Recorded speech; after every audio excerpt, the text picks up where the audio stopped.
A beautiful Wednesday to you. This is Housing Development, the only TV program that advocates for the provision of low-cost, affordable, and accessible housing to all Nigerians, especially the low and no-income earners. As always, I am your housing diva, Flora Annie.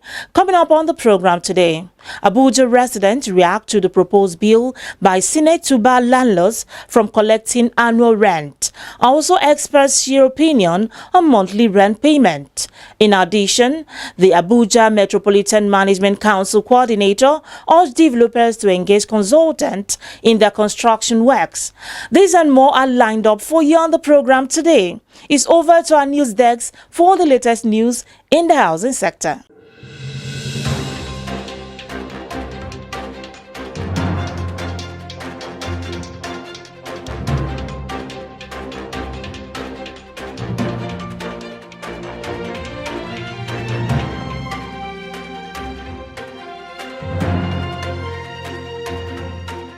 The Tinubu Magistrate Court, Lagos, has ordered the takeover of the entire 12-story building known as African Continental Bank (ACB) building with its appurtenances situated at 106 and 108 Broad Street, Lagos. The action followed the judgment delivered on December 14, 2021 by Chief Magistrate Adedamola Paul, sitting in Tinubu Magistrate Court, Lagos. In the judgment, Chief Magistrate Adedamola Paul had ruled that the Consolidated Discounts Limited is a bona fide owner of the entire building known as African Continental Bank (ACB) building with its appurtenances, with the matter adjourned for cross-examination and defense.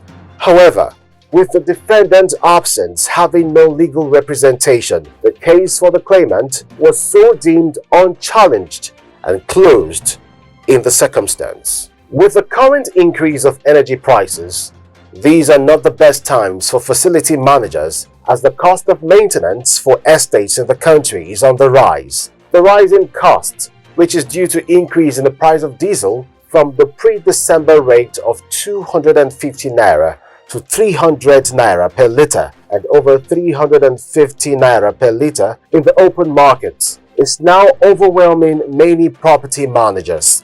Following proposed increase of fuel to 403 naira by March, hard times seem ahead for most facility managers as consumers often have very little control over the services they receive and limited ability to challenge agents when they do not have the quality they expect or deserve, leaving tenants and leaseholders exploited and subjected to exorbitant charges. In some of the estates in Lagos, Abuja, Kaduna and Port Harcourt, discussions have begun between the property agents, leaseholders and renters on ways to cut maintenance costs. According to United Nations estimates, real estate accounts for about 40% of the world's energy consumption and a third of all carbon emissions. Due to this fact, achieving double-digit reductions can have a significant impact on environmental sustainability. Lafarge Africa plc, an innovative and sustainable building solutions company, has reaffirmed its commitment to host communities in Cross River State. Mrs. Idara Uyok, the production manager of Lafarge Africa plc, Mfamosin plant, Cross River State, while speaking at a stakeholders engagement event held recently, said the initiative was part of efforts to strengthen the relationship between Lafarge, its host communities, and the Cross River State government.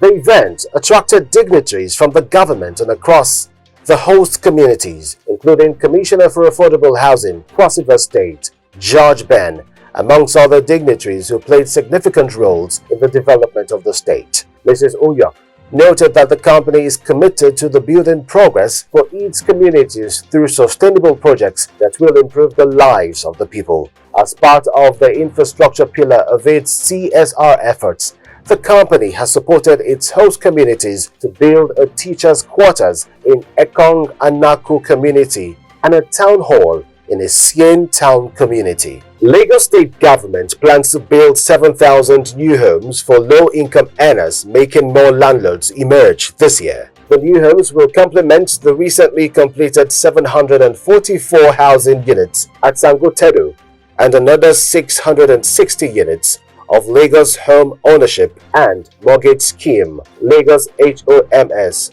at Odonosa Ayodelu in Ikosi, Ejirin Local Council Development Area in a bid to ensure that Lagosians actualize their dreams of becoming homeowners.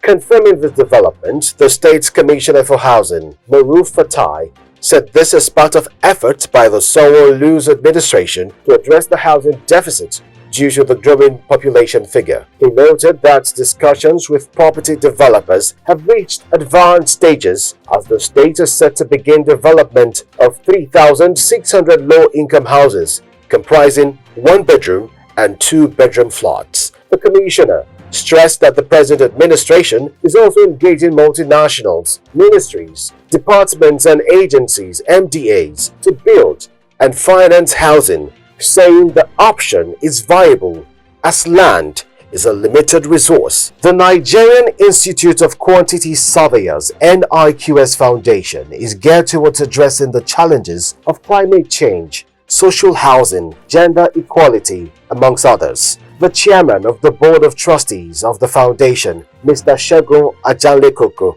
who made this known during a courtesy call of the president of NIQS, Mr. Olayemi Shonubi, said the foundation was the means through which the noble profession of quantity surveying could impact the world positively.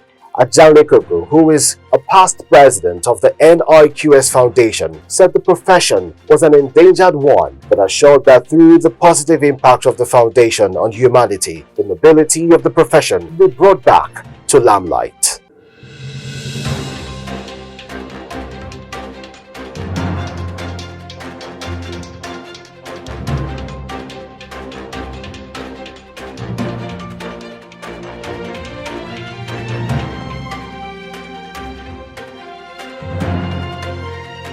Welcome back. You can visit www.africanhousingnews.com for more housing, finance, and construction news. A bill to seek to regulate the mode of payment of rent in the Federal Capital Territory has been introduced in the Senate recently. Kogi Senator Smart Adeyemi, the sponsor of the bill, said many residents of FCT are finding it very difficult to cope with the huge rent payment. The reason many of the houses built for such purposes are empty. Are Nigerians pleased with these? Let's watch their reactions on Voices on the Street.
My name is Charles Nyangete. I'm the Managing Director and CEO of the Innovative Risk and Investment Solutions Limited. Keep watching the Housing Development Program.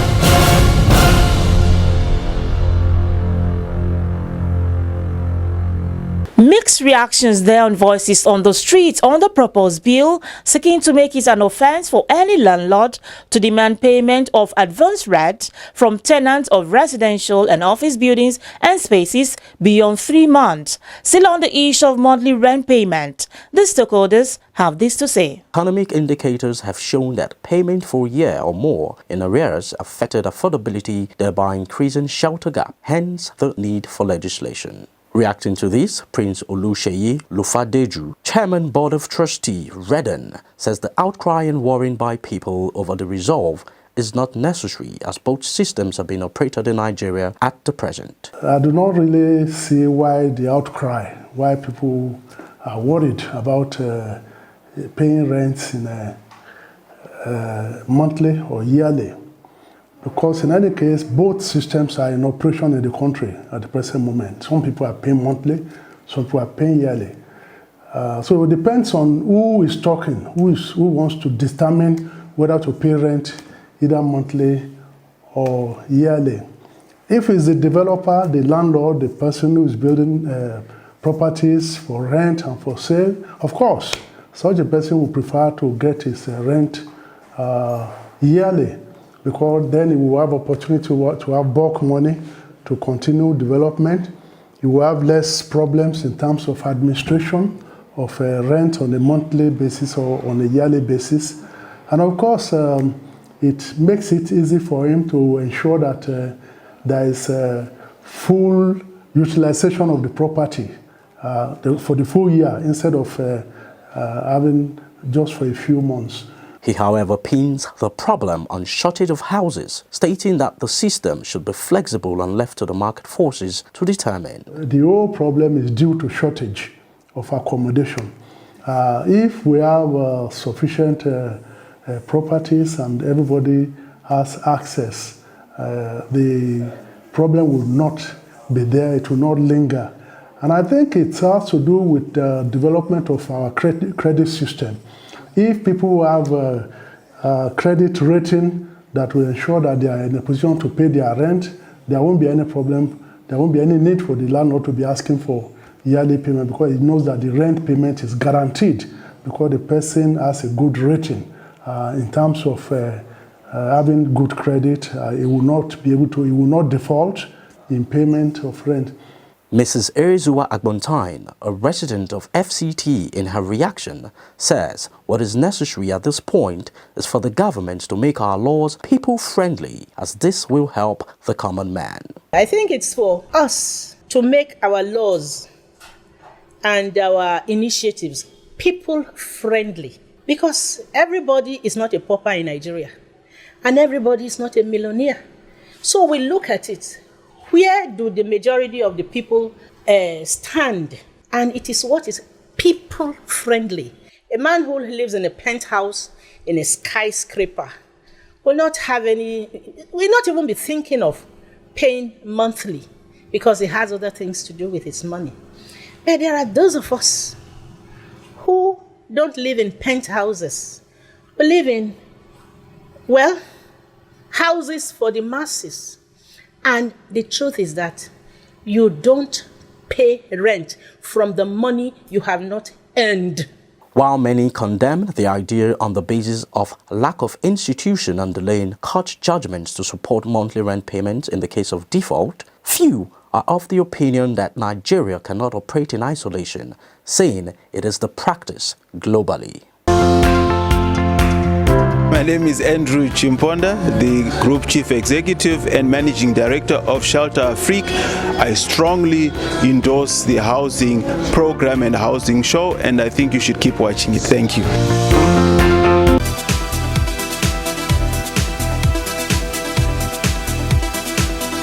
Welcome back. You're watching Housing Development.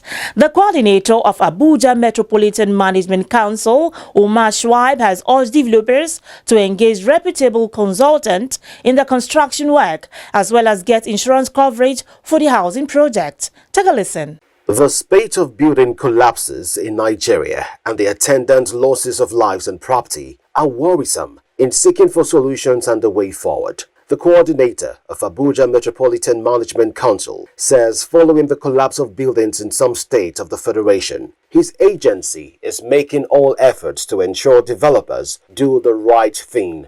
He identifies two main issues as it relates to construction of housing projects: non-insurance coverage for housing projects and professional competence among developers. For most people, buying or building a house is probably the biggest and most expensive investment they would ever make, and it is vital that their investment is fully protected. All over the world, many secure their property with the aid of property insurance. Speaking on property insurance, the coordinator of Abuja Metropolitan Management Council, Town Planner Umar Shuaib, says his council is making efforts to ensure that most property developers insure their housing projects, as most of them default. Section 64 of the Insurance Act 2003 requires that every owner or contractor of any building under construction with more than 2 floors must take an insurance policy to cover liability against construction risks caused by the negligence of the contractor, owner, servants, agents, and consultants, which may result in death, bodily injury, or property damage to workers or the public. The insurance must be undertaken from the construction stage. The purpose is to guard the public against construction risks that may be caused by negligence. Speaking further, Town Planner Umar Shuaib also harped the need for developers to engage reputable consultants for construction projects. In the construction of housing projects, it's not enough to hire the services of a professional building contractor, but also to listen and implement their instructions. Also, follow the working drawings and specifications provided by the architect and structural engineer. Do not substitute cheaper products that are not appropriate for the job.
Umar Shuaib there, the coordinator of Abuja Metropolitan Management Council. Coming up next is our Woman Crush Wednesday. Let's make welcome our Woman Crush this Wednesday.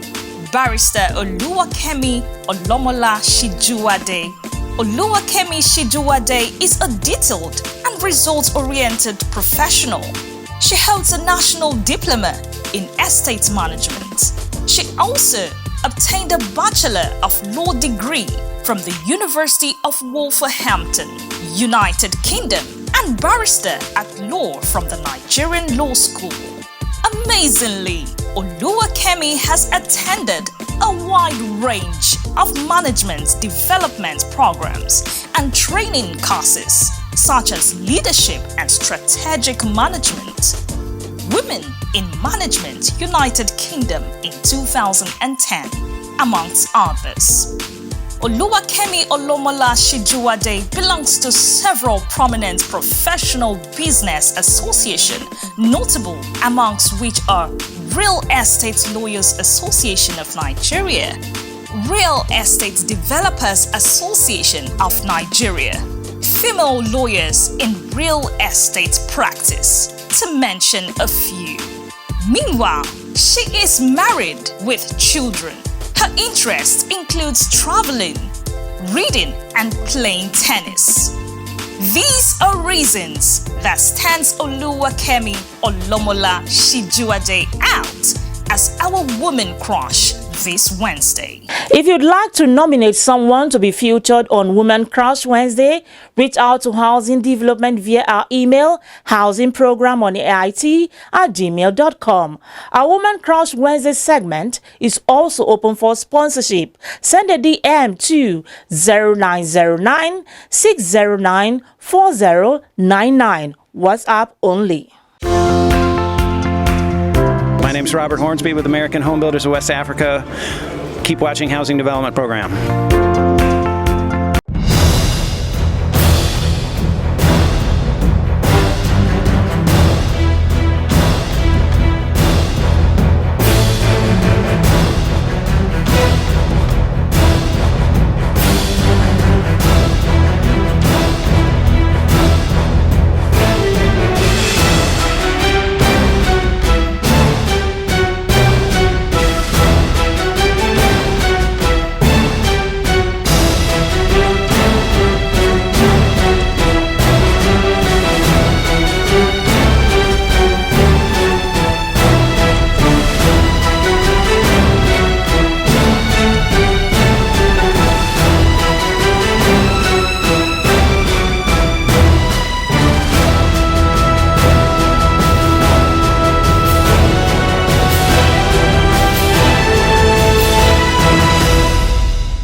The larger population of Nigerians who cannot afford to buy their own houses are usually at the mercy of landlords for accommodation, and due to the rigid payment system in most cities, tenants are forced to pay through their nose. To rent an apartment in Nigeria, one has to make a down payment of not less than 1 year. In some cases, tenants are expected to pay up to 3 years rent up front.